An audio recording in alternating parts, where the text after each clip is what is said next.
Uygur Hareketi Teşkilatı Başkanı Ruşen Abbas, Uygur Araştırmaları Merkezi Başkanı Abdülhakim İdris, Dünya Uygur Kongresi Japonya temsilcisi ve Japonya Uygur Cemiyeti Yönetim Kurulu üyesi Savut Mehmet ve Tayvan Parlamentosu İnsan Hakları Komitesi Sekreteri Örkeş Devlet'ten oluşan bir heyet 14-15 Şubat tarihlerinde Japon hükümet yetkilileri, iktidar partisi ve muhalefet partilerinden milletvekilleriyle bir araya gelerek Uygurların taleplerini yazılı ve sözlü olarak iletti.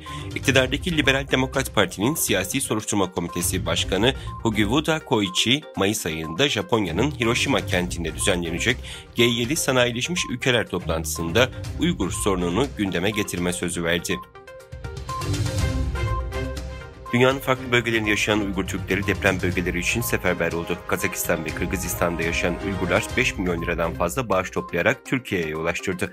Türkiye'de yaşayan Uygur Türkleri deprem bölgelerine yardıma koşarken dünyanın farklı yerlerinde yaşayan Uygur Türkleri Türkiye'deki depremzedeler için bağış kampanyaları başlattı.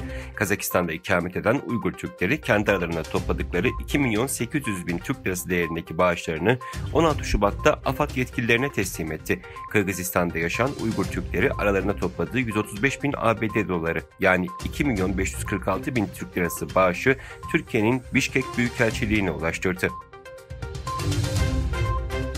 Doğu Türkistan'ın Çinileştirilmesi ve Doğu Türkistan kaynaklarının Çin'e transferlerini hızlandırmak ve kolaylaştırmak için Komul şehrine 100 kilometreden fazla uzaklıkta bulunan Yamansu Madencilik Bölgesi 245. yol hattı Kumul'dan Dunhuang'a kadarki olan kısmı kapsamlı bir şekilde yenilendiği bildirildi. Doğu Türkistan'ın işgalinden bu yana muhalif yollarla Doğu Türkistan'ı Çinileştirmeye çalışan Çin rejimi özellikle son zamanlarda Çin'e karşı potansiyel tehdit olarak belirlenen Uygur gençlerinin sudan bahanelerle toplama kampları ve hapishaneleri kapatıyor. Çin sosyal medya şirketi TikTok kullanıcı verilerinin güvenliği konusundaki endişeleri azaltmak ve şirket üzerindeki düzenleyici baskıyı hafifletmek adına Avrupa'da 2 veri merkezi daha açmayı planlıyor. TikTok hükümetlere ve düzenleyicilere kullanıcıların kişisel verilerine erişilemeyeceği ve içeriğinin Çin Komünist Partisi veya Pekin'in etkisi altındaki herhangi biri tarafından manipüle edilemeyeceği konusunda güvence vermeye çalışıyor.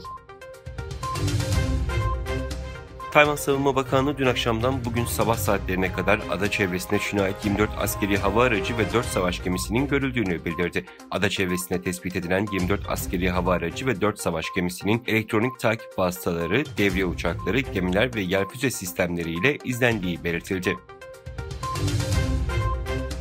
Çin'in en önemli yatırım bankalarından China Renaissance'ın CEO'su Bao Fan ortadan kayboldu. Bao'nun ortadan kaybolması Çin'in finans endüstrisine yönelik yeni kısıtlama getireceği spekülasyonlarını körükledi.